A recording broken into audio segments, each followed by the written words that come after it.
It's time for Geocache Talk. Whether you are at work, in the car, or wherever you are, we hope you enjoy this show about the great sport of geocaching. If you're watching live on YouTube, you can be part of the adventure tonight in the chat room and participate with others as they watch the show. If you are listening later, please give it a like and subscribe on your favorite podcasting app so that you can get all of the weekly Geocache Talk goodness.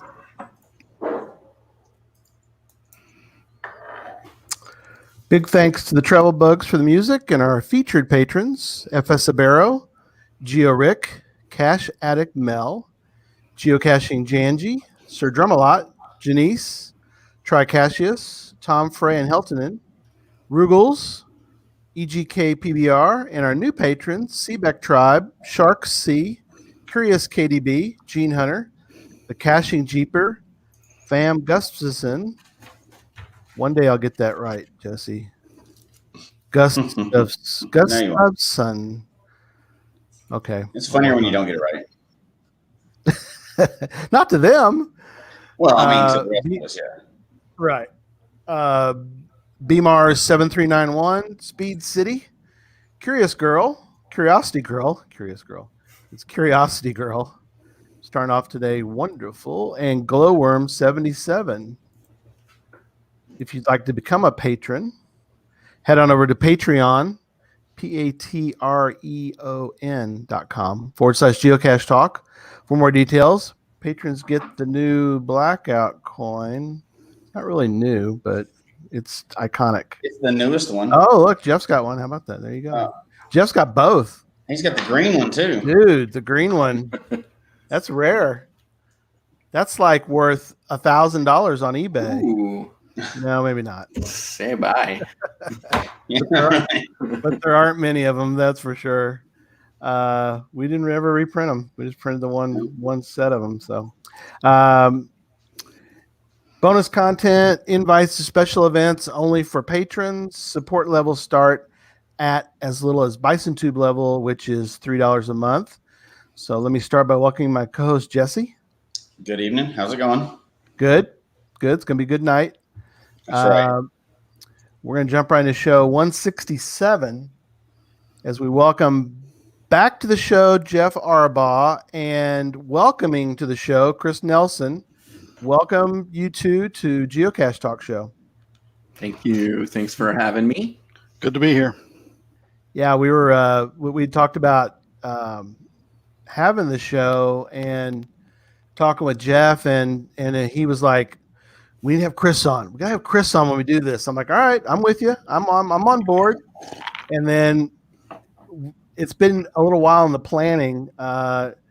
Jeff you had a house built, didn't you there, buddy? Yeah. So we sold our house, moved in with the in-laws. I was living there, doing a show there I did one show with Geo Gearheads, but right. Doing a show there with an audience behind me would have been really weird because my computer was in the family room. Right. Yeah. It's a little bit distracting, isn't it? Yes. Yeah, I hear you. So we got a lot to cover tonight. I think this will be a lot of fun. I always find these fascinating, and we're going to cover a lot. And so, it's going to be a lot of fun. He did. Tom's saying that's amazing. We'll talk about that. He had his house 3D printed. Yeah, that's really cool. Good job. That was a lot. I don't know about that. That's a lot of time. That's a lot of spaghetti. Yeah. But they're doing it now. They've tested a few times. So yeah, they are doing that. That's and great. those printers are huge. I mean, yeah, they're a little bit bigger. Yeah. Nothing that can fit on your desktop like ours.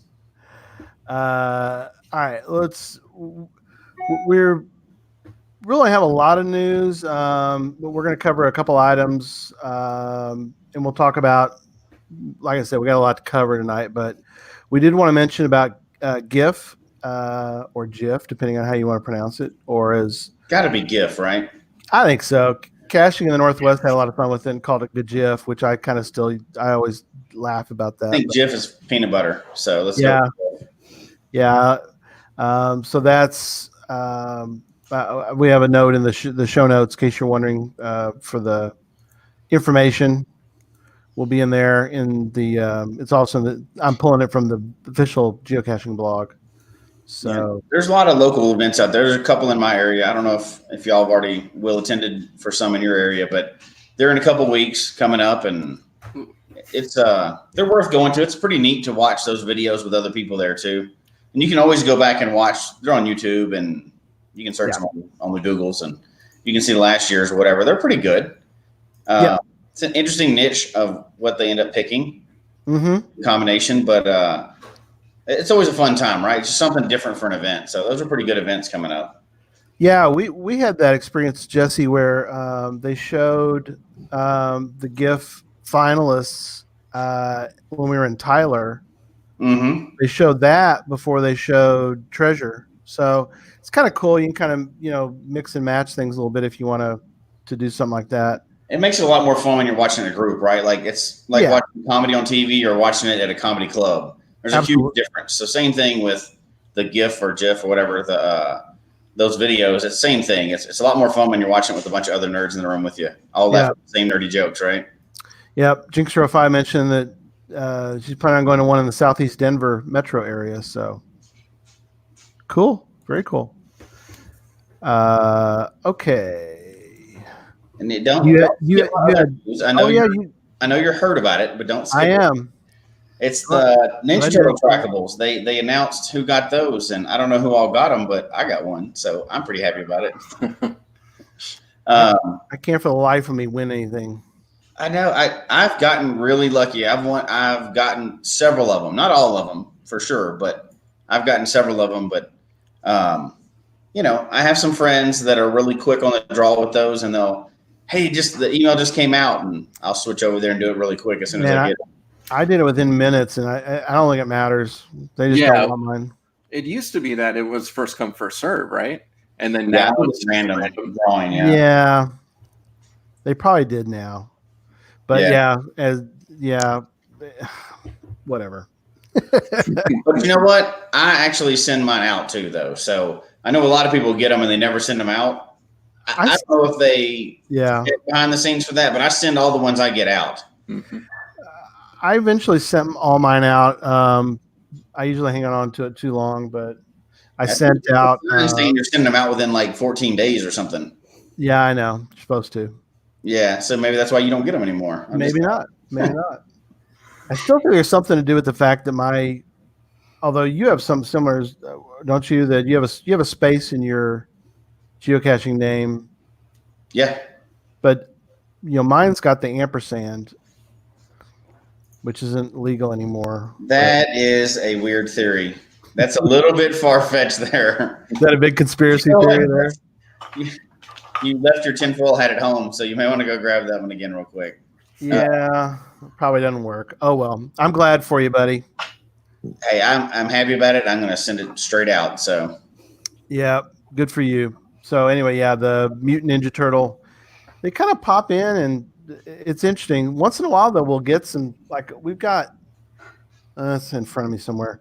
We got some of the Magic the Gathering ones from geocaching headquarters because they wanted some more promo, but we didn't get any this time. It's kind of, or at least we haven't got them yet. So here's why this one's interesting. Have you noticed that it's on like that main menu page? You know where our Geocache Talk challenge is? Mm-hmm. Like if you pull up your profile, if you're part of that challenge, you see the challenge on there where your leaderboard is. Yeah. It's on there. So they have a separate heading for that. I don't know if you guys have looked at that. Yeah, it's on there. So Teenage Mutant Ninja Turtles trackable promotion or whatever. Oh, wow. So they must be planning to do something with it. Mm-hmm. Like have a live update of where they are worldwide or how far they go. Oh, they have the events listed. Yeah. Well, like the duck. Remember they had the duck race, and I don't know where that kind of went. I don't know. I never saw we need to. That's for another show, I guess. But we need to. That's another show. That's right. And Chris, when we say that's for another show, you have to take a drink. So, all right. No, but we need to do a follow up. That's what we should do: is one whole show and follow up on all the old trackable promotions. Oh gosh, yes. You know what's funny? And see if any of them are still active or what. Yes. They all disappeared. They're on eBay right now.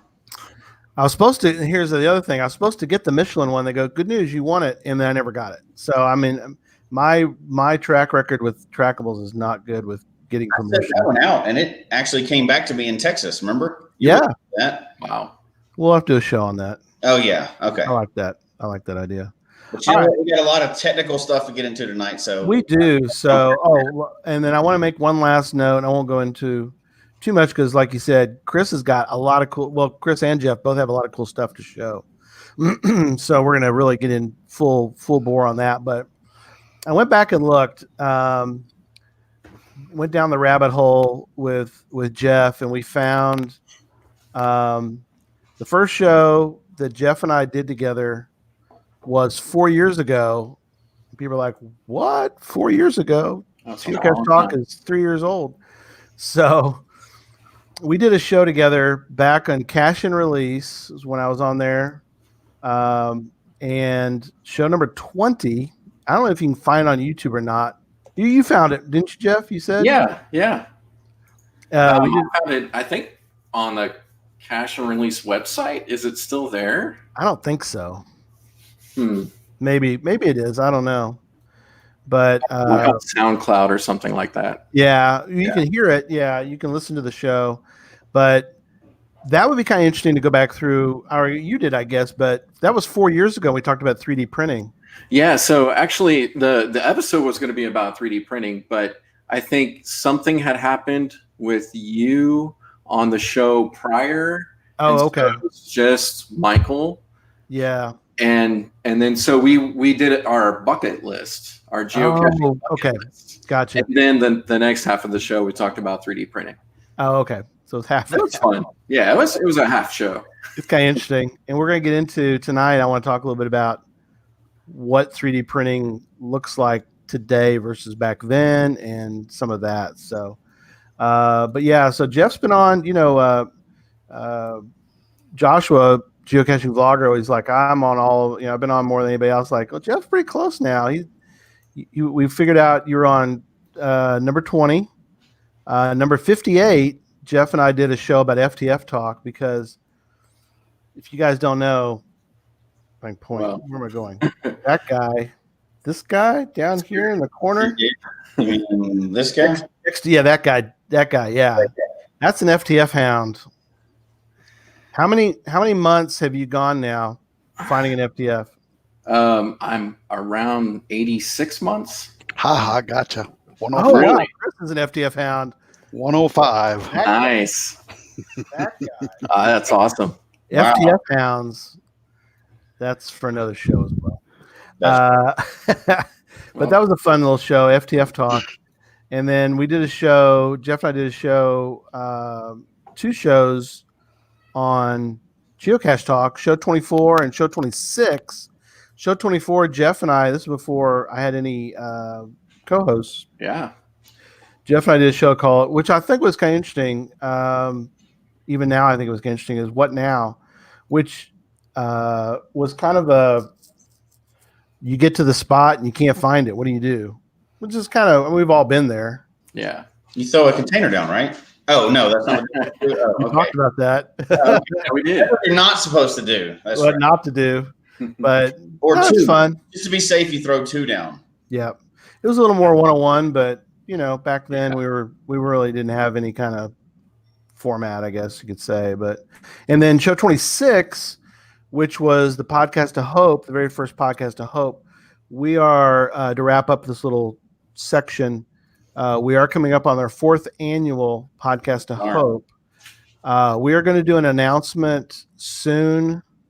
Jesse and I, which Jesse's now finding out, we're going to do an announcement some evening, and we'll give everybody the date, and we'll tell you who the charity is this year. You probably guess what it is, but still, we're going to announce it like it's some sort of big fanfare. Dun, dun, dun, dun. And it'll be fun. We'll do we'll do an announcement that night. And Yeah. All year playing, and then that one day we get serious and raise some money.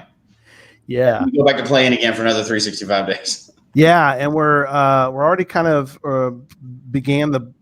we've begun the planning for those hours, because we do it for 8 straight hours, from 4 p.m. to midnight, and so we're in the process of putting together those hours. If you have any suggestions for one of those hours, email us at geocachetalk@gmail.com.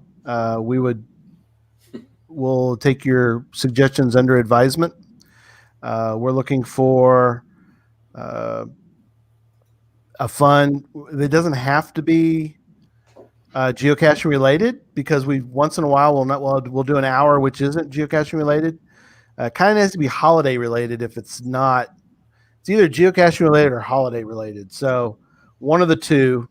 If you have a suggestion or an idea or somebody you'd like to see, to be on that hour of one of those 8. We'll obviously have the vloggers back. They're animals. We got to have them on periodically.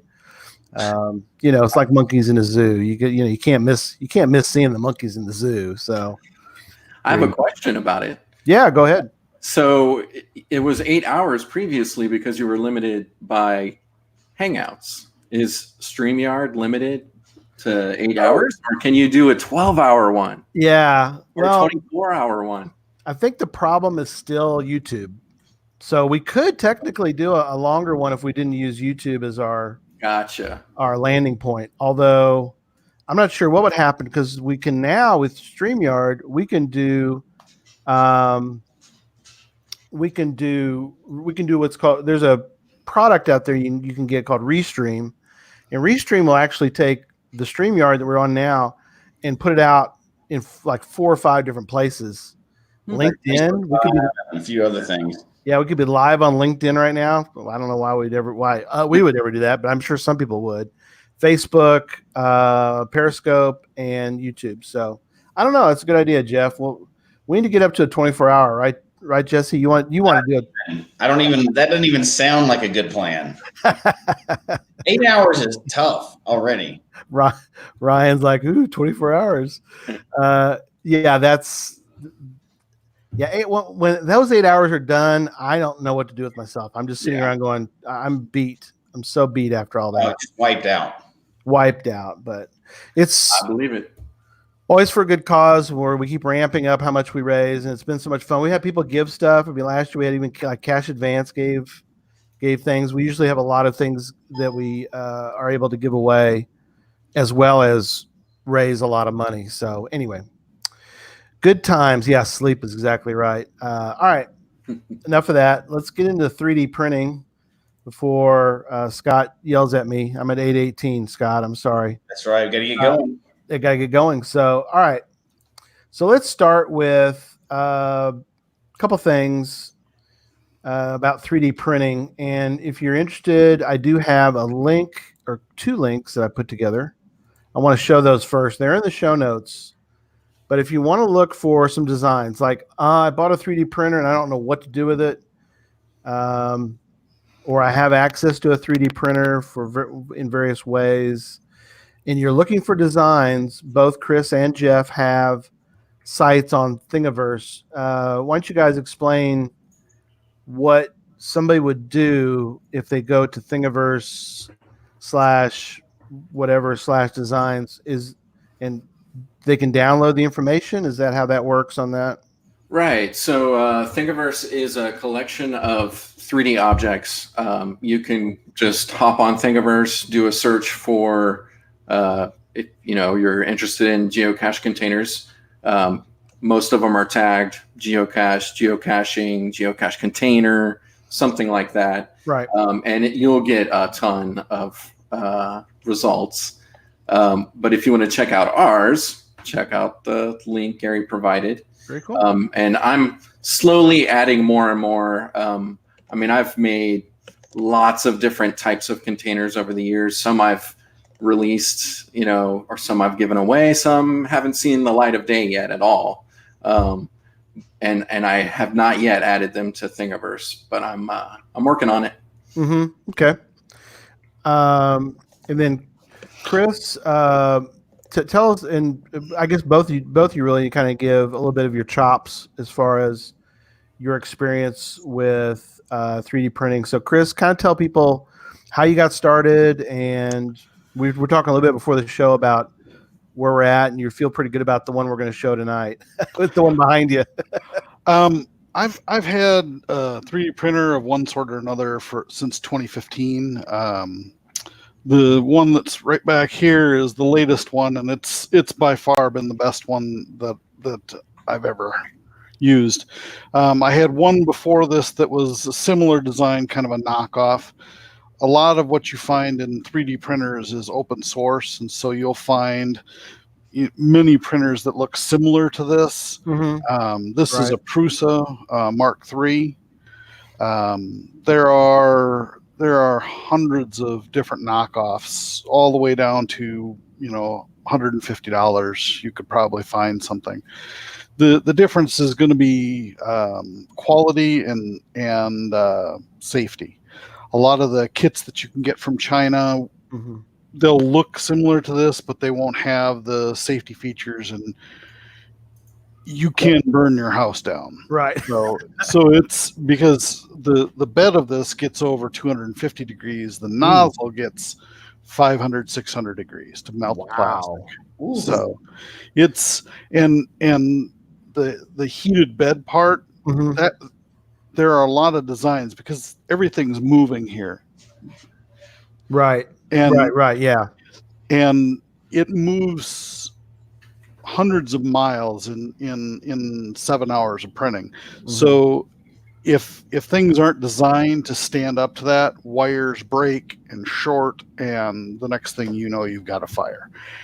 This one, if it detects, for instance, that the temperature is not reading correctly, either too low or too high, it will shut itself down.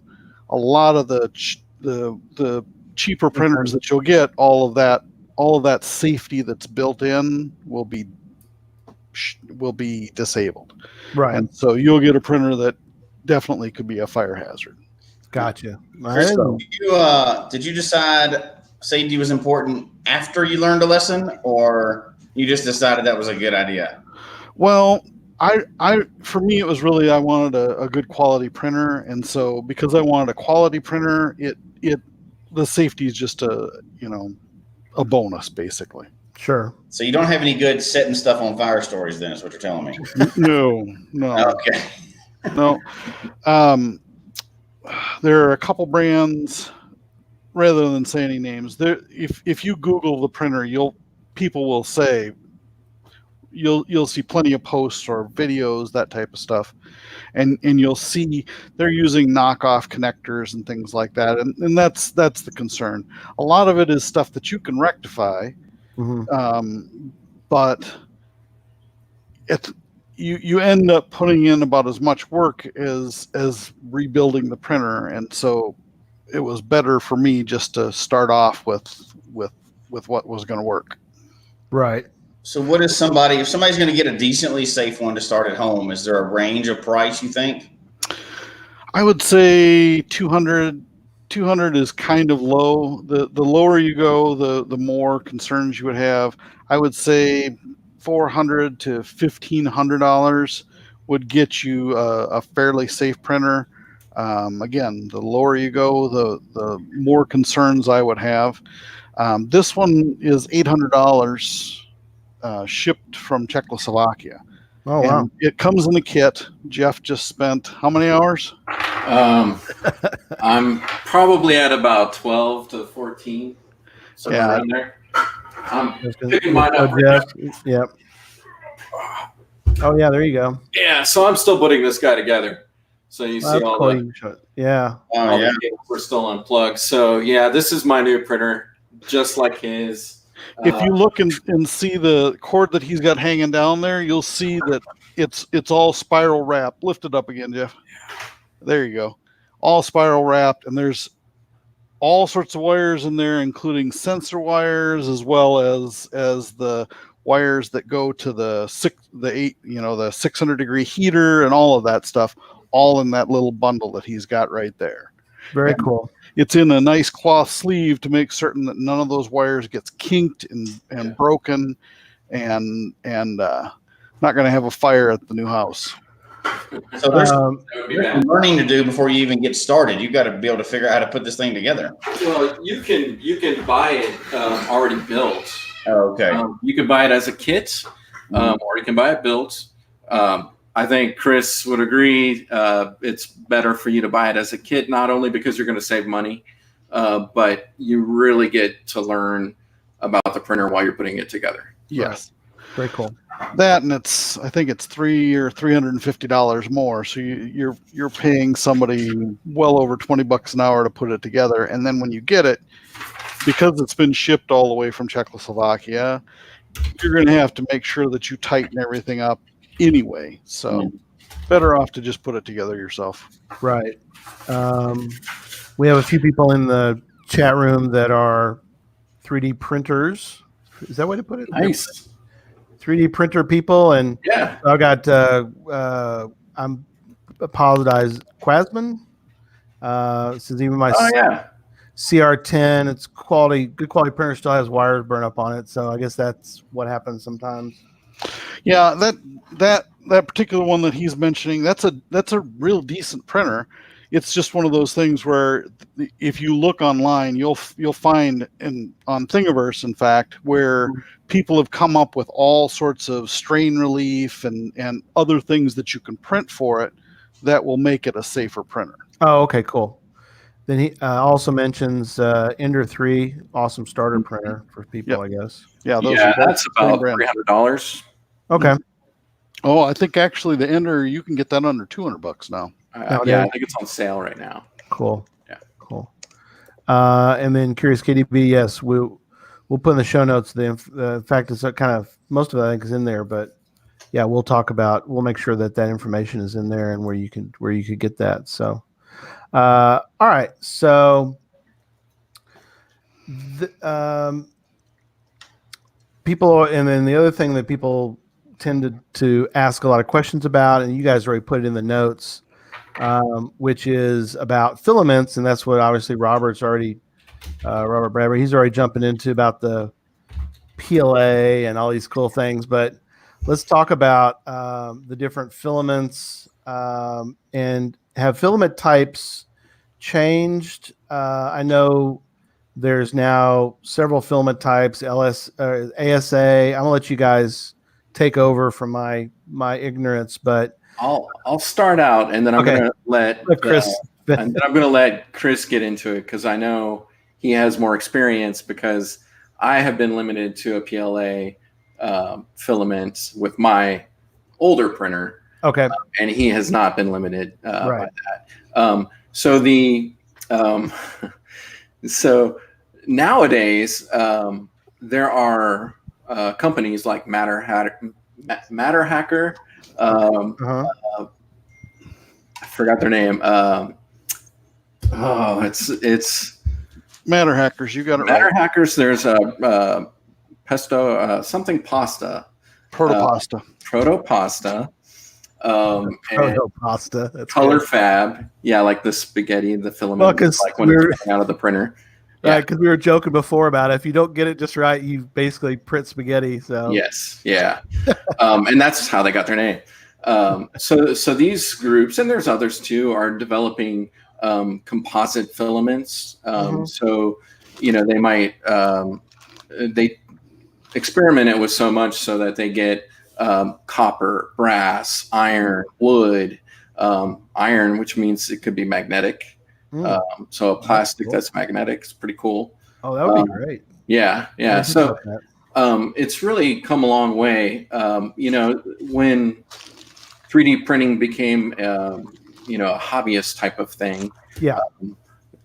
All of these companies, open shop and have been innovating. He's got a glow in the dark one right there. Yeah. Chris is showing the glow in the dark. Yeah. Yeah. Green glow in the dark.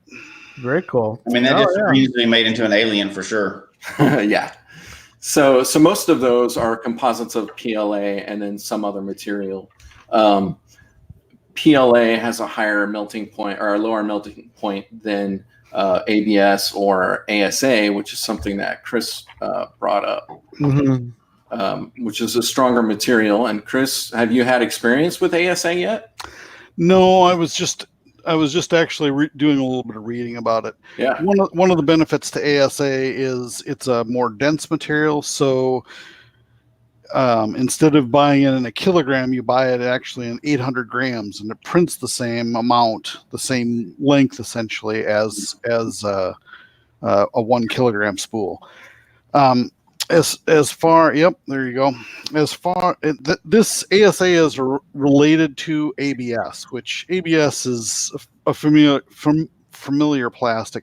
Bumpers have been made out of ABS. You remember those old black bumpers? You don't normally paint ABS, so isn't that the Legos? Yep, Legos are made out of ABS. Yep, And ABS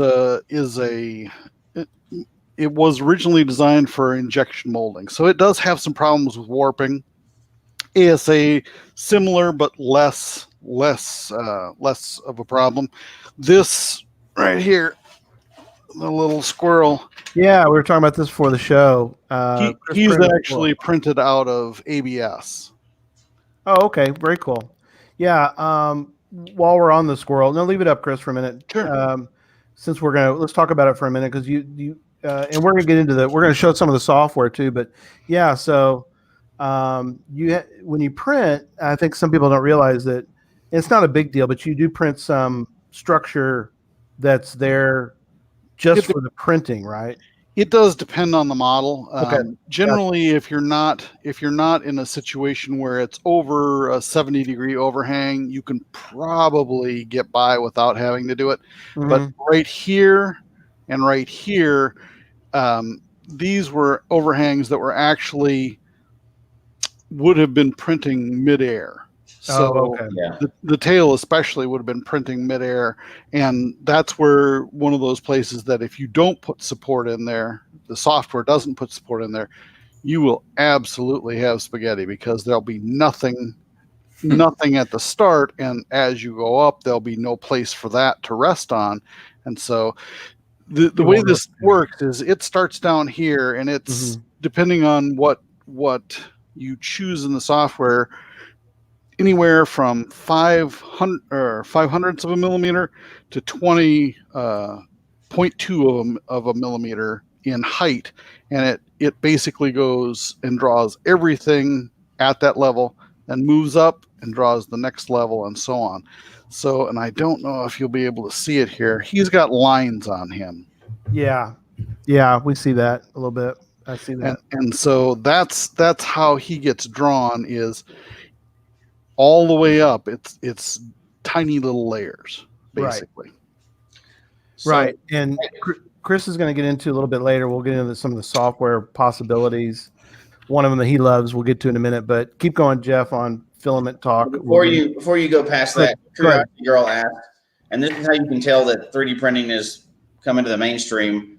People in here know exactly what you're talking about, right? And they're asking questions related to that. So she asked, any tips for removing PLA supports? Actually, I use just a little filing tool. Just chip it off a little bit, and you can sand your prints. Smooth it out. Curiosity girl. And then Owen's question after that is a good one up there for that too, Gary. Yeah. This shows that people have knowledge on this already, right? This is not a beginner audience on this. A lot of these people have obviously printed before, so. Yeah. Right. Support print. So can you save, and we talked about this a little bit before the show, but can you set it to save and be more efficient on the amount of material it's using, either for support or inside the item? No, it's got to build a support up every time. So where you're going to save the materials on the infill. Go ahead, Chris. Right. I was just going to show, if you want to. Yeah, go ahead. Chris, go ahead. This is how easy the support comes off from the software that I'm using. It just pops right off. That's cool. And that's true. It does depend on your slicer. The slicer is the software that you're using to print. Right. And so that support, though, is not a solid piece like the others. It's basically whatever it takes to hold it up, right? Right. It's like a scaffolding. Yeah. Scaffolding. That's a good way to. Scaffolding is good. Yeah. And something we were talking about before, Robert mentioned. And so Chris, he's asking about, he just says use 20% fill in thick shell. What is. This is less than 10% fill. And it's two outside layers, and which are the shells. But it's pretty. I mean, it's solid. Yeah. When I was printing this, I actually had the time wrong for when the show was going to be on, and I chose to own a couple of settings to make sure that it would be done in time. Yeah. And then it turned out the show was a couple hours later because I was off on what time it was. But in this particular case, I chose to only support where it was absolutely needed. So only support on the top edges where things are going to rest on top of the support. Yeah. So, let me In your case, it was like this. So right here, Right, okay, so farther down in here, the support would be very, very sparse. okay. But only where something was going to lay on top of it would the support be thick enough, basically. Okay. So this could have taken 10 hours to print, or 8 hours to print. I went with 10% infill, and I went with infill only where needed, and it took 7 hours to print. Okay, cool. Yeah, because you're talking about he's holding a nut, so you had to kind of make sure that it didn't go out in the middle of nowhere. Right. As far as on the program. We'll get in the program here in a minute, but let's wrap up a little bit talking about the filaments. Let me ask you guys about what is this one? XTC 3D. Is that still used or? Oh, so that is a finishing technique. Oh, okay. So that's not about the filaments. Okay. Really, I just wanted to mention how exciting it was to have these new types of filaments with the the composite materials, and then this ASA, which is a higher UV resistance, waterproof. So, you want to pronounce it for everybody, Jeff? Okay, yeah, I'll try that. Go for it. Yeah, it's not happening. ASA. There you go. Just there you go. Acrylonitrile styrene acrylate. Acrylate, yeah. It's in the show notes. It's on the screen. There you go. Yeah. So, question on the filament, because they are experimenting. I've done a couple of tours myself where they're a 3D printer factory. There's one here near me, and they're really excited about it. They're experimenting with different filaments and stuff like that. If, like, say with the range of filaments, is there different thicknesses does every filament print within the same range, or is there different ones that print, different levels of thickness? There are different filaments, there are different thicknesses, but you want to use the type of thickness that your printer requires. Okay. So this one, maybe I do have a package. This one is 1.75 millimeter. Yep. Yeah, I couldn't remember the exact number. And so there are other thicknesses. It goes up to 3, I think. 2.85. They call it 3, but it's actually 2.85. So 3 millimeter is kind of the old standard. If you see it on a printer nowadays, it's a leftover printer. Most printers now are 1.75 millimeter, and they have a 0.4 nozzle, 0.4 millimeter nozzle. That's pretty much what you will find for, I would say, 100% of the printers that most people are buying. You might need a larger diameter nozzle if you're printing some of those composite materials like brass fill or copper fill, that type of stuff. As far as nozzles go, there are all sorts of different nozzles, sizes, as well as materials, because brass is the most popular one because it does a good job of melting the plastic. But for some of the materials, like the glow in the dark stuff, anything that has something other than plastic in it, will abrade that brass needle and will wear that brass needle out. Right. Oh, okay. Yeah. So in a spool of that glow in the dark, you probably would need a new nozzle at the end of that. Oh, really? Wow. Yep. How much are nozzle do you think? Nozzles aren't. I mean, you can probably get a nozzle for $20 or so, but okay. But that's not bad. Yeah, none of it's super expensive. Yeah. So if you're printing at 1.75, is that pretty much the lowest it goes right now? Yes. The other printing technologies really are going to be resin that harden that they use, like a laser to harden, that type of thing, called stereolithography. Yep. SLA. I'm not the resin ones. I haven't really delved into getting that because there's a lot of smell and a lot of venting and a lot of other stuff that's involved with that. Kind of like you'd expect with dealing with plastics. Right. Sure. You don't really get any of that type of smell with most of the printer filament. Like the PLA, you don't get it. There is some with ABS. The other one that I use quite often is called PETG, and that's the same plastic as what water bottles or Soda bottles. Yeah. like soda bottles are made out of. Gotcha. So Yeah.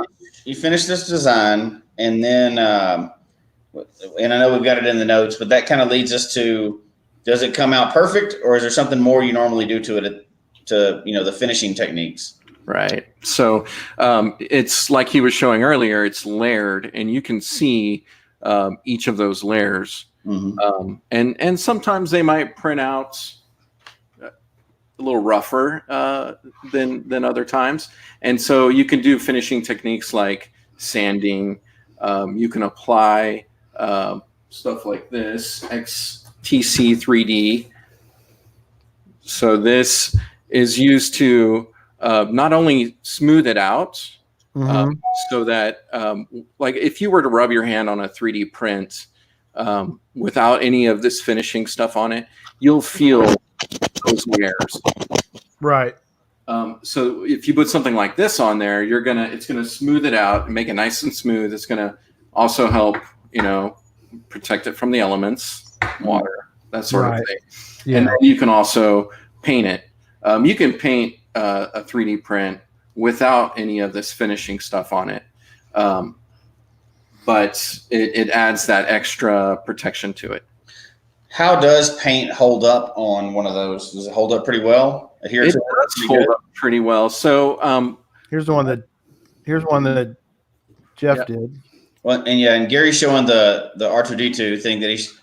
Although, in fairness, that's not a good test since it stayed in your room the whole time. It's not down the element, so I think that's a good test. Yeah, that's not a good test, I guess. But so the one thing though about this that I wanted to mention though is that this one you built, what was it, 4 years ago or whatever? Yeah, that's right. And PLA, right? PLA. Yes, that's PLA. But what's cool is that I know you said you've redone some of the design of it, but you got an O-ring for it. I mean, it's ready for and it's got room for a log. I mean, I know you said this is old and you've redone it, but so it over time, in the sun, the cold weather, things like that, PLA, if you don't print it thick enough, right, which on the inside of that, it's thick.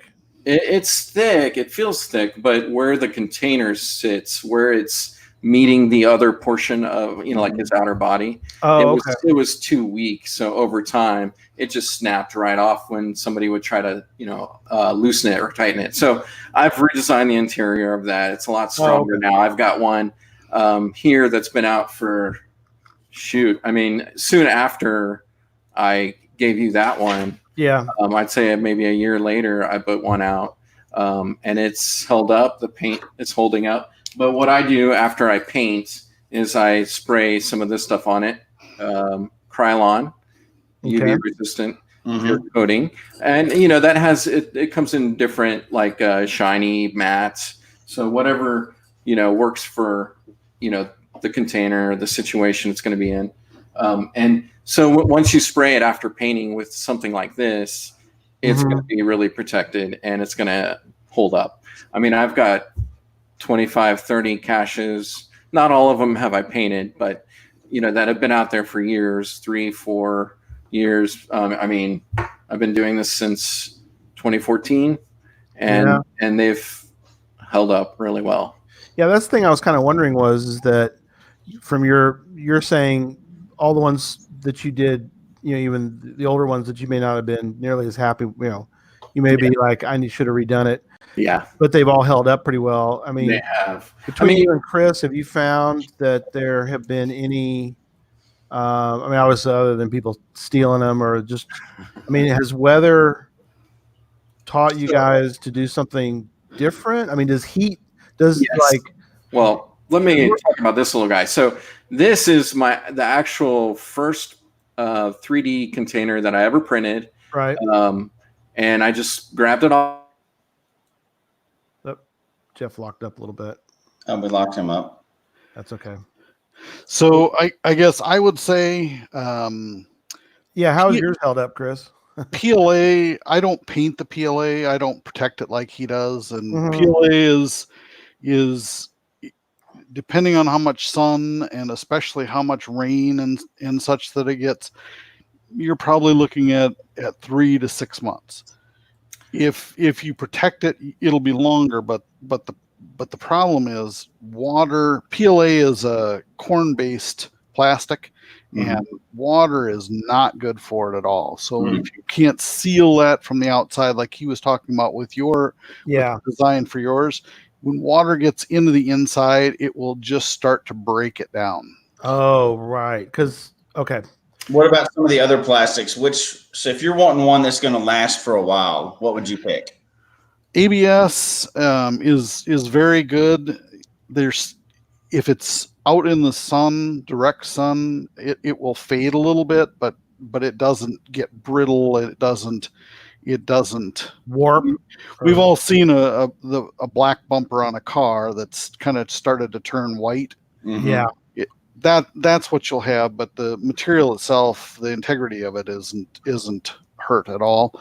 ASA should be similar or better.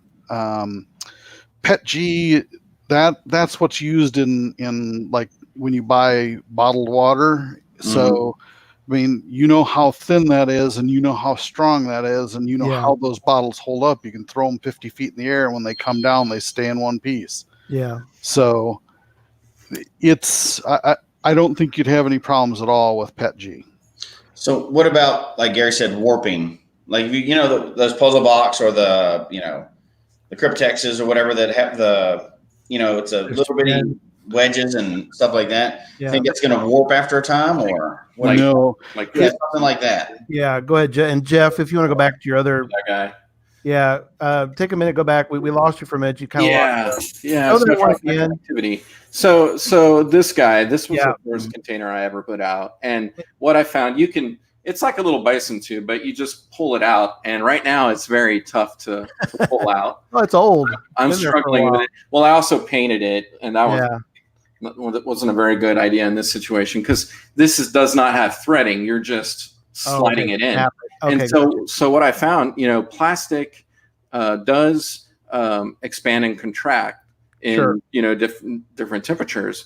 And so what I found with this guy was this part would contract, and so it would just drop out. And so this one I quickly replaced with a different container. Threaded one. A threaded one. Okay. And so here's a maze. I love those. Those are cool. I think that same year I put one of these out, and it was probably like February. I mean, it was soon after. It was still cold. And what I found, this is one that has 3 little nubs on the inside. You can see there's a mark here. Yeah. And so it follows a trail. It's a little maze. So what I found with this one was that these nubs, just in really cold weather, they were very thin. They just snap right off. Oh no! After about 2, 3, 4 visits, all you had to do was pull the thing off, and so it was no longer a maze container. So and you'll see if you look on Thingiverse for cache containers. Yeah, there are a lot of mazes on there, and they have really improved over the years, like the one that Chris modified here. He has a better. You have a better one. It's actually this is not painted or anything. That one he printed in that color. Oh, very cool. And for those who can't see, what he's basically showing is a log, and it looks like a log. So and that is a maze, and those knobs or nubs on the inside are much, much thicker, much better designed, and those sorts of things. Like this design is not going to warp. You're not going to have a lot of problems with that one. Oh, okay. How long on that one then, Chris, before you think either it gets worn down from people using it, or weather? What if you put that one out today? How long would you expect that one to last? I would consider it a permanent cache, unless it went missing. I would say it's a permanent cache. The design for this this is basically two designs. Let me hold it up where everybody can see it. Hang on, let me get back to you. The log is something that somebody had on Thingiverse, and the maze part of it is something that somebody had, and I basically just combined those two pieces to make this. And with it being printed out of ABS, this is something where I just don't foresee it wearing down. The description of the maze part of it was, this is a heavy duty one that we've reworked. Rugged container. So even with somebody not being very kind to it, I don't think there'd be any problem. Yeah. The only thing I would say about these kind of caches is so often when you place something like this, certain cachers will get frustrated with the putting it back together. Yes. Oh, gosh. And it'll be left half together or whatever. And that happens with any of those tricky kind of maze type caches. So it's one of those things to be expected. Now, Chris, you combined two designs for that, which most people that are getting into it are just going to go to Thingiverse and download a plan. Sure. But you designed that based on two different ones, and either one of you can answer this question, right? But that takes a little bit more skill doing what you did with that, right? Sure, it does. Jeff is actually who kind of brought me along in that area.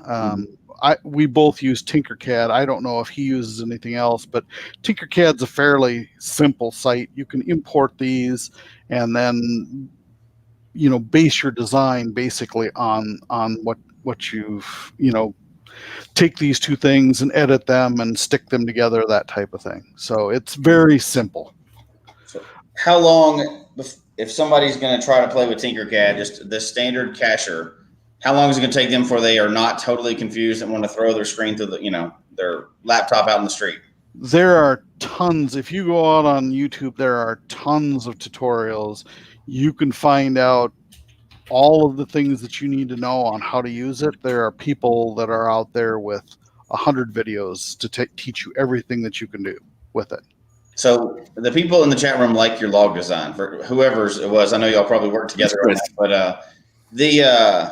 is that one that's on Thingiverse now? Is that an example of something that would be out there on Thingiverse? Yeah, I actually posted it out there. Yep, that's on. It's posted as a remix, and it shows the two sources that it came from. Oh, very cool. Now, could somebody take that design if they didn't have their own printer and go to the local library where they let you play with their printers there? Probably not, because it was several hours, right? I think Thingiverse has a printing printing service, and there are other printing services. When we were on a different show, actually, we talked about all the different. UPS does it. I think some Staples stores do it. I can't remember all of the different places that you can get it printed. Yeah, and there are 3D one of those designs and have it printed and sent right to their house. Yep. Yeah, absolutely. Okay. Go ahead, Jeff. What were we gonna say? Same thing. As 3D printers ourselves, we could be part of websites like 3D Hubs, where somebody can order us to print something if we so desired to do that sort of thing. Right. So we could actually be a part of this community that would print things for other people. Let's do a few questions, and then Chris, if we could talk about that software a little bit, because I think we've got some people who I think would be interested. So if you want to bring that up, I won't bring it up yet, but if you want to bring up your squirrel on your thing. But I'm going to have you guys answer a few things. Robert asked about, I think we kind of covered it, but you like to share files. You like to share files on Thingiverse, right? Both of y'all? Mm-hmm. Yep. Okay. I think he asked about software used to combine the files.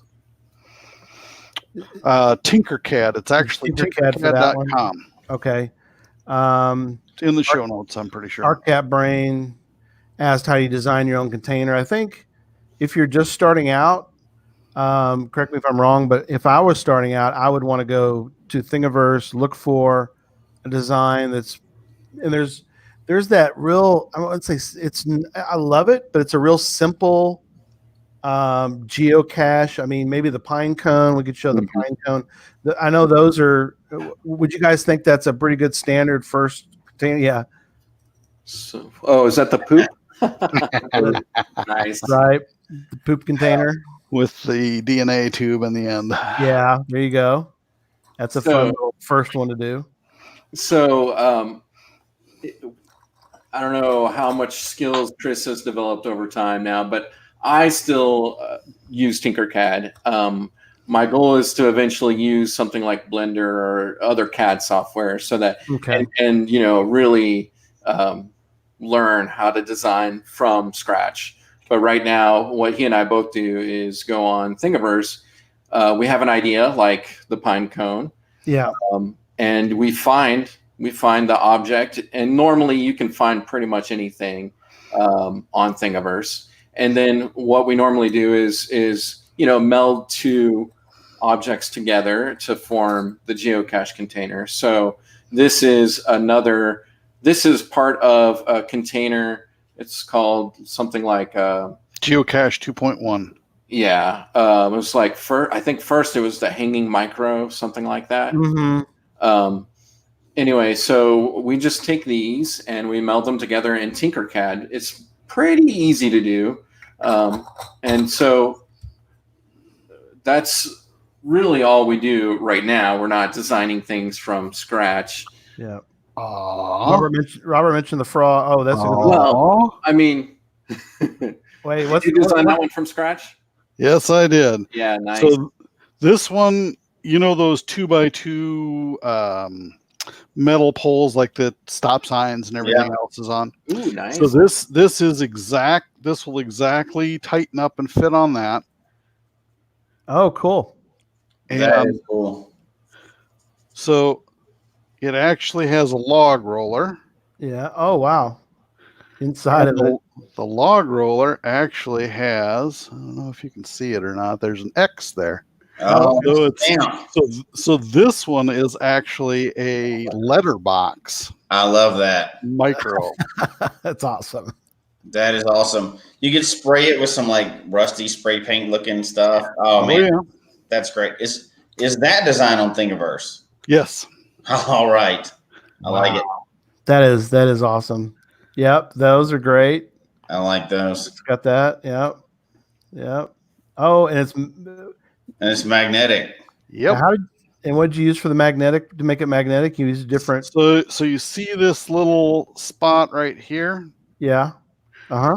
So that's a little cavity inside this lid, and it fits. I designed it. I took this lid. The original, I think it might have the magnet on this end, and the problem with that is that only stays in there until the first hot day because it was held in the original design with hot glue. And so this one I put the magnets inside, and then I have just a little tab that I push in to close it up. Oh, okay. Very cool. So the magnets are captive. You'd have to crush the lid to get the magnets out of it. Oh, wow.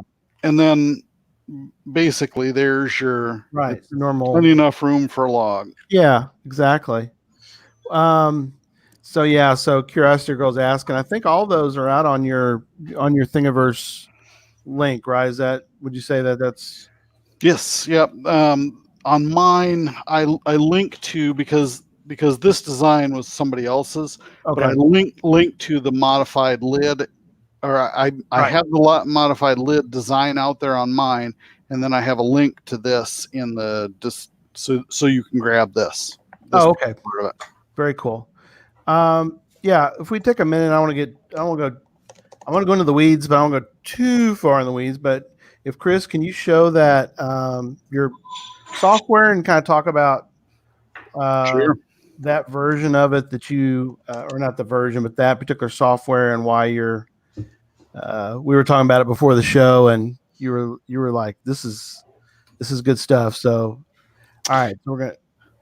The software is actually the company that I bought the printer that I have is actually this printer right here, the Prusa i3 MK3 Mark III. Okay.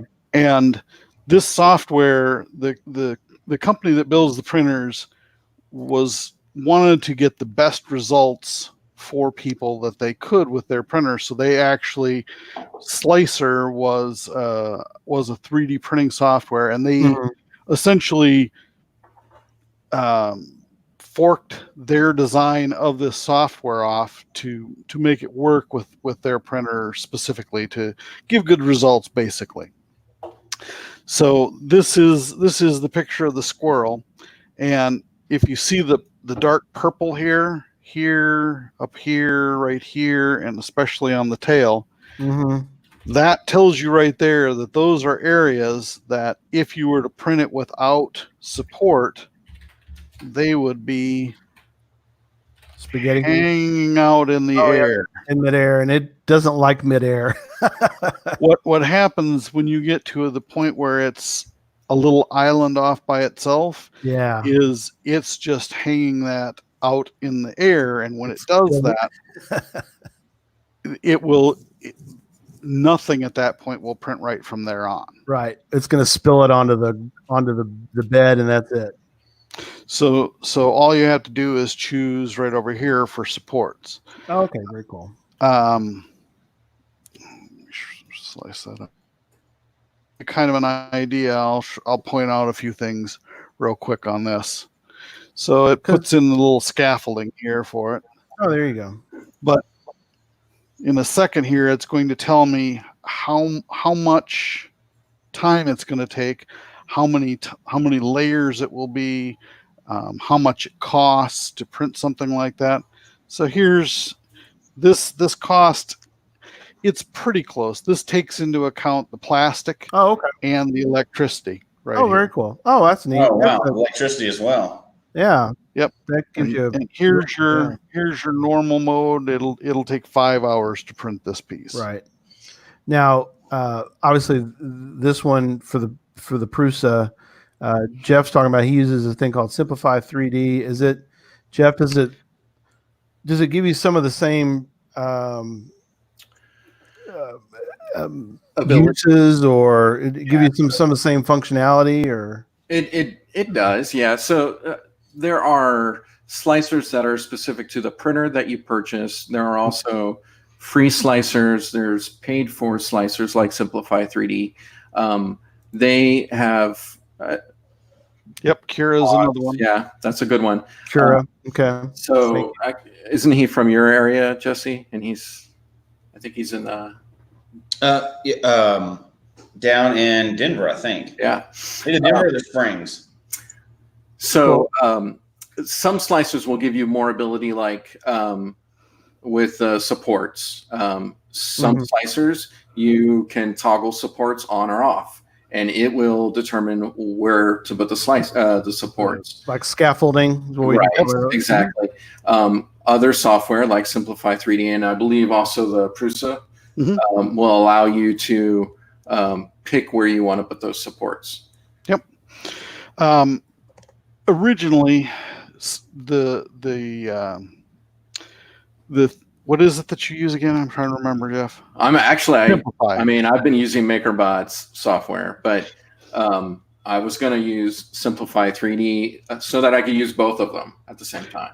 Simplify 3D was initially a really good software, but it was paid software, and it was like $180. Yeah, you could get a proud of that one, a student license for $90 or something like that. Okay. And at the time that their version 3 came out, they were one of the more advanced softwares. But in the intervening time, Cura and Slicer and Prusa Slicer and a lot of other slicers have really stepped up their game and have done a lot better. And the Prusa Slicer, especially for the printer that I have, it works phenomenal. But the crazy thing is, with all of these printers, you can take any of those particular slicers that we mentioned, Yeah. put in the settings for your printer. How wide is the bed, how tall does it go, all of the different things about it, and Mhm. any of them can create. If you're familiar with one, you can use that software with any printer. It's the G code. Now, I don't know if y'all have seen it. Wayne Borman over in England, he created pretty big. It's a pretty gigantor maze thing. Have you guys ever thought about attempting something? Well, obviously you're limited to your printer, but have you guys ever tried to make something either really large or that would be my first question. And then my follow up to that would be, can you make my favorite container, which is a nano? Can you make a nano, Chris? This Okay. is probably the smallest cache that I've made, Okay. and this is that's like 10 millimeters across, so that's about the size of a Blinky. The problem is going to be that when you have threads, you really It gets tough. I've tried to do this many times, and the problem that I always ran into, because I was actually putting the threads on the inside of the container rather than the outside of the container. Gotcha. And let me tell you, having them on the outside and having them, therefore larger, Right. made a huge amount of difference, because again, it's building it like this. Yeah. And so it's got to go line by line. And this part right here, when I print this at 0.05 millimeter. Okay. The one of the nice things about the Prusa is it can actually vary the layer height. So down here, I'm printing at 0.2 or 0.24 millimeter all the way up to right there. Oh, gotcha. And there I go into super fine printing. Okay. All the way up, because the finer the threads, or the finer the details, a lot of times people will use a smaller nozzle with a smaller hole in order to get that kind of detail, but it hugely expands the amount of time. On this thing, printing this much takes at 0.05 takes longer than printing all of the rest of it. Wow. Gotcha. And probably does it get hotter and all that because it's trying to get it thinner? And no, it just takes longer. You're doing 4 times as many layers. Oh, okay. In this area than you are in this area. Okay, cool. I gotcha. How about Gigantor? What's the largest kind of? I mean, the squirrels to me is pretty good size, but I mean, can you guys? Well, I mean, that's pretty no compared to the squirrel. Seriously, Jeff? Yeah. you printed that thing? Well, not this part. This is fake grass. Right. No, I know. Yeah. But I mean, you printed that little house. This is a little house for this guy. If I can get him out. This is one of my first. I took the MakerBot gnome, and I love the gnome. This was like one of my first attempts at a 3D container. So all I did at that time was put the geocaching symbol in there, carved out a place for the bison to. The bison, put it in there. Yeah, so very cool. But this was his home. Right. I can't do this while looking. I know it's hard to do it backwards. So this is probably the largest thing that I've made, and I still have not published this cache. I mean to. But wow, that's a lot. I mean, that's pretty cool, though. Yeah. So this was probably like 100 hours of printing. I had to. I think I made this in 3 different. I had to break it up into 3 different prints. Yeah, I was wondering about that because. If you leave it, I mean, you're going to leave it overnight, and it's like, okay, I hope it all's still working. Get it? Yeah. So that is a very cool cache. Yeah, it'll go like maybe in my yard. I don't. Yeah, that's what I was going to say. You can't just put that one out in the middle of nowhere. Yeah. So you guys are okay with printing something and setting it up and going, all right, we'll see you in the morning. Yeah. Well, and that goes again to that safety thing that you're talking about. If you're going to go to sleep, you certainly want to make sure that it's not going to catch on fire in the middle of the night. Right. No doubt. Yeah. And with some of the lesser expensive printers, it's a situation where my brother bought one, and when I was going to work on it for him because he couldn't get it to work, and I started Googling this printer, and like 5 or 6 in a row of the first ones that I saw were fire hazard, fire hazard, fire hazard, Right. fire hazard. And so I want that. I spent probably a day or so printing out the modifications to make it a safer situation for him, so it wouldn't catch on fire immediately. It had the bed, as it moved back and forth, Yeah. the wires would pinch between the motor and the back of the frame each time, and so you had to print something to attach the wires to, like a strut support that would keep the wires away from where the motor was so that they wouldn't pinch. Wow. So there's a lot to know about these things, and granted, you guys have each other. But if somebody's getting into this, are there resources out there like websites or chat rooms for people? Or the first, Google is very much your friend in this, and you will find through Google, you will find many different sites where the people who own these printers get together and bitch and complain and come up with solutions and all of that type of stuff. So, before you buy whatever the price is, before you buy it, Google it and spend time looking at their support forums, and you'll see people, because that's another thing with this one is they have 24-hour support in like 5 different languages or 7 different languages. Some of one of the Chinese printers that I had before this one, you had to be up business hours in China to get support from the manufacturer. Wow. yeah. So we have a few people in the chat room that have printed a lot too. 30 printed containers out there. Several people have printed them. But so let's say somebody that we've talked to tonight hasn't printed before, Googles it, picks a good printer, and goes out and drops $400 or $500 and gets a good one they feel safe with. Now, do they immediately have to jump into Tinkercad, or could they just, for the first amount of time, just download things from Thingiverse and just print those for a while and put those out? Oh yeah, there are a lot of containers out there on Thingiverse. Yeah, absolutely, definitely. So they could spend several months just printing containers like that and putting them out and enjoying themselves, learning how to play with it without. Yep, and they could also reach out if they don't feel comfortable creating the container. They don't find something they want. They could reach out to me, Chris, and we collaborate all the time on new containers. So that's always something somebody could do. I would say I probably spent a year. Emails. Go ahead, Chris. What were you going to say? I think I spent probably at least a year just printing the containers that were on Thingiverse without coming up with anything better or anything new that needed to be done. When you first get a printer, you're going to want to spend a lot of time just printing, just getting used to printing, getting used to making sure that print job is actually going to complete.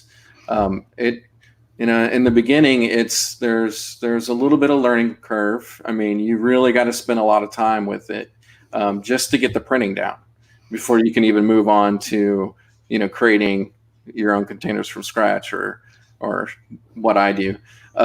What I suggest though before they go out and buy it is to maybe check out their local library. Oftentimes they have a makerspace or just 3D printers there that are available to either they will print something for you, or you can take courses, and that will give you the ability to go and use the printer.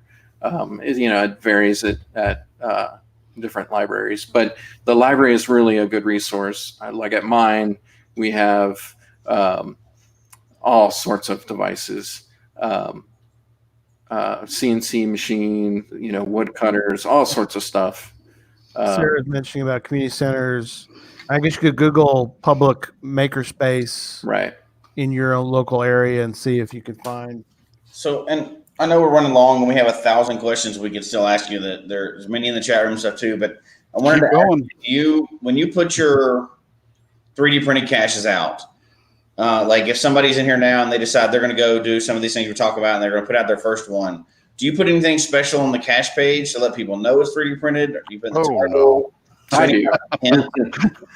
Otherwise, it's gone.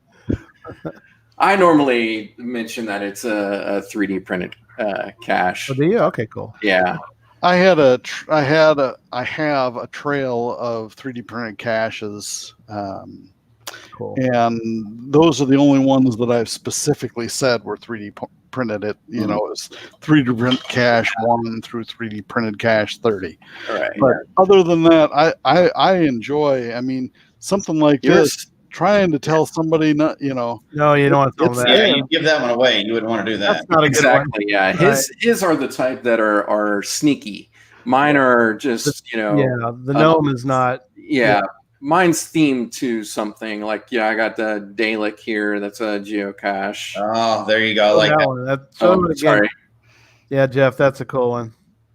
Yeah. Yeah, the only one I have out right now, a buddy of mine printed it for me, and it's one of those maze puzzle boxes, but it's a TARDIS. Ah. So that's I hope it stays for a long time. So I made a TARDIS for Tom Brotherman. That's a geocache. Yeah, there you go. You guys show your different couple frogs there, and we'll start to wrap up tonight. But so I guess oh, that's a good one too. There's a dragon.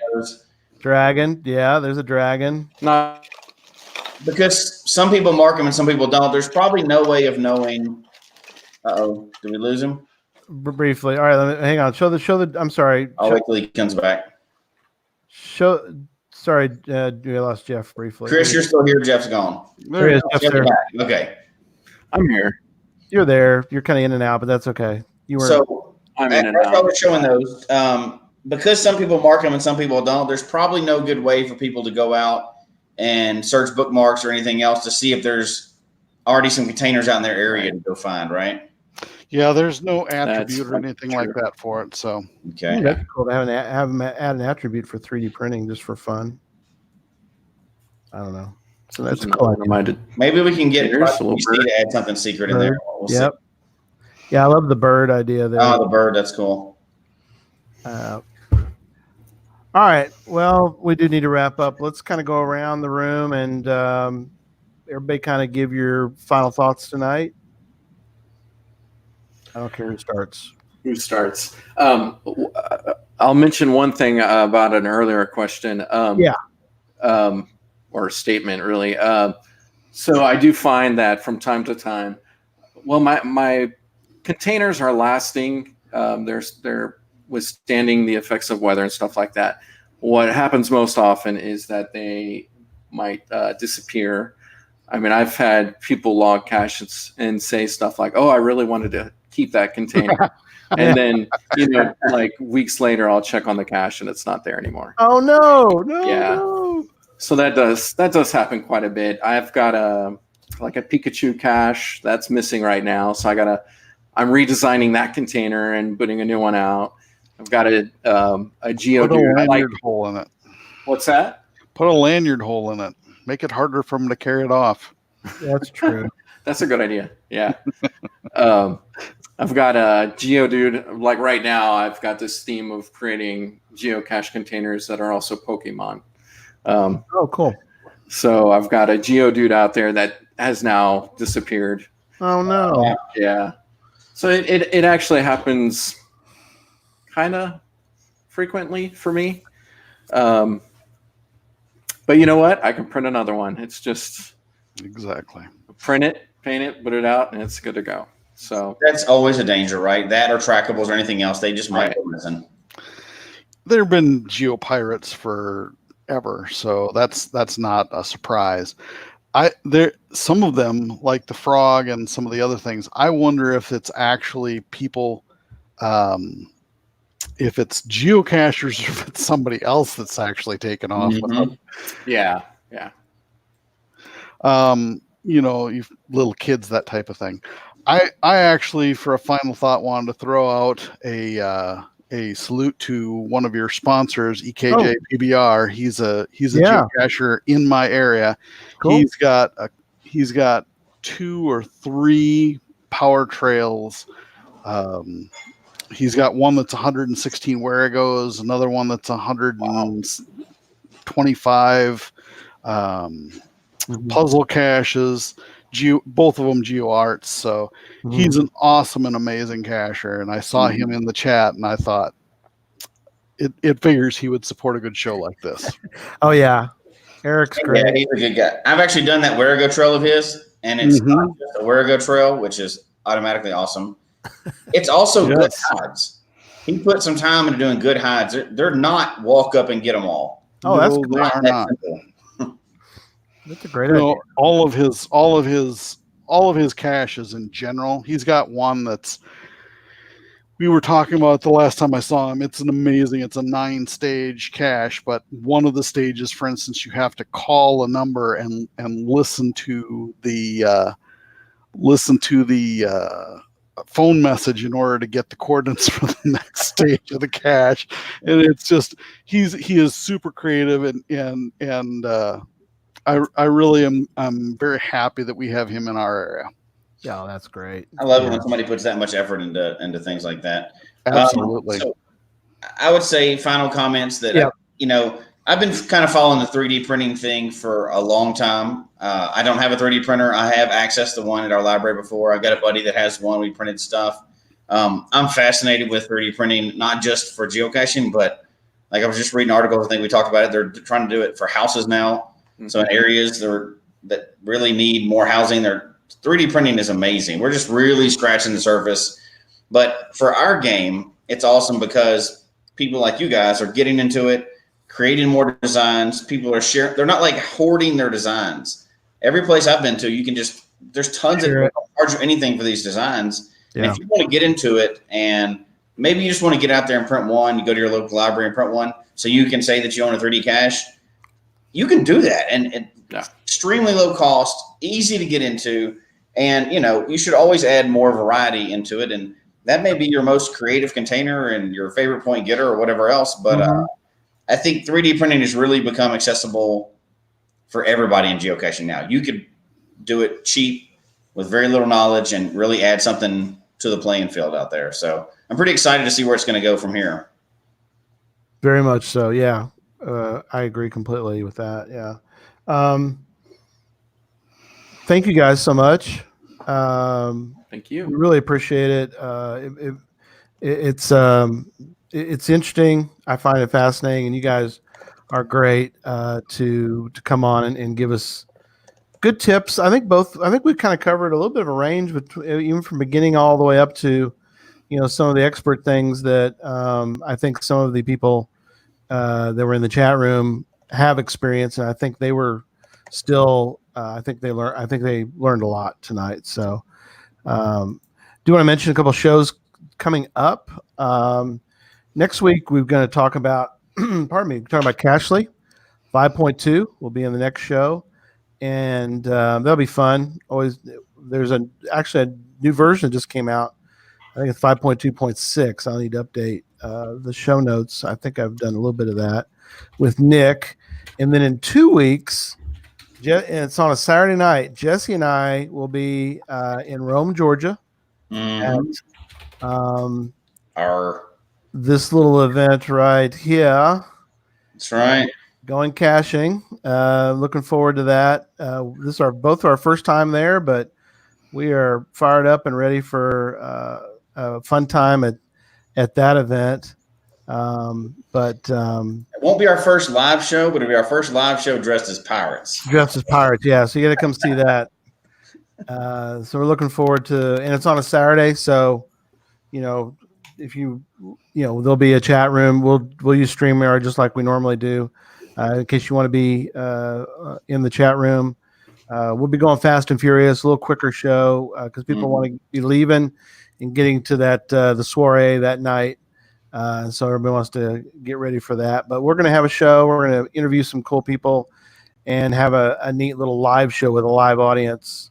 Funny, I think it was last week somebody goes, "Isn't your show always live?" It's like, yeah, but not with a live audience. So that, and then in 3 weeks, we're going to do a CGO show. I have a secret guest expert on CGO because people are like, "Hey, I don't do Cachly. That's iOS, and I hate Apple and all that kind of stuff."